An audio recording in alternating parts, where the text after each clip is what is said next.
Hi friends, ಇವತ್ತಿನ recipe ಹೀರೆಕಾಯಿ ಪಲ್ಯ. ಈ ಥರ ಹೆಚ್ಚಿ ಚೆನ್ನಾಗಿ ತೊಳೆದು ನೀರಲ್ಲಿ ತೊಳ್ಕೊಂಡಿದ್ದೀನಿ. ನಂತರ ಮಸಾಲೆ ರುಬ್ಕೊಳ್ಳೋದಕ್ಕೆ ಜಾರಿಗೆ ಈರುಳ್ಳಿ ಒಂದು ಕಟ್ ಮಾಡಿ ಹಾಕ್ಕೊಂಡಿದ್ದೀನಿ. ನಂತರ 1 ಟೊಮೆಟೊ,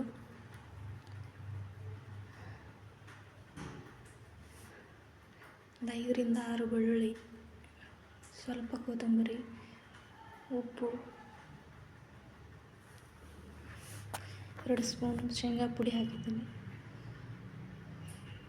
ಸ್ವಲ್ಪ ಅರಿಶಿಣ ಪುಡಿ, ಸ್ವಲ್ಪ ಖಾರ ಪುಡಿ ಮಿಕ್ಸಿ ಮಾಡಬೇಕು.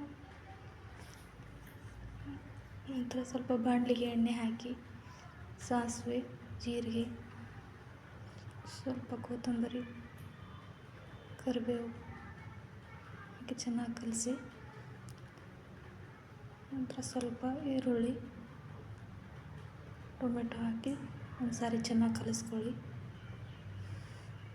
ರುಬ್ಬಿರೋ ಮಿಶ್ರಣನ ಹಾಕಿ ಚೆನ್ನಾಗಿ ಕಲಸಿ ಹಸಿ ವಾಸನೆ ಹೋಗೋವರೆಗೂ ಹುರಿದು.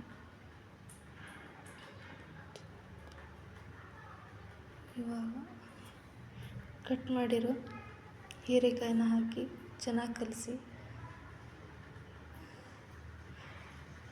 ಒಂದು ಗ್ಲಾಸ್ ನೀರು ಹಾಕಿ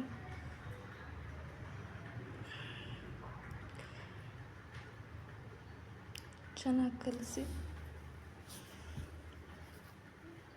ಪ್ಲೇಟ್ ಮುಚ್ಚಿ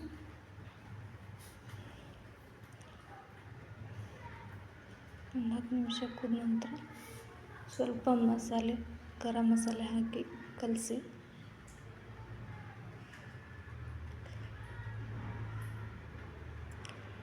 ಥರ ಕುದಿಬೇಕು. 10 ರಿಂದ 15 ನಿಮಿಷ ಪಳಪಳ ಅಂತ ಕುದಿಬೇಕು. ಕುದ ನಂತರ ಹೀಗಾಗಿದೆ ಪಲ್ಯ. ತುಂಬ ರುಚಿಯಾಗಿರುತ್ತೆ, ಟ್ರೈ ಮಾಡಿ.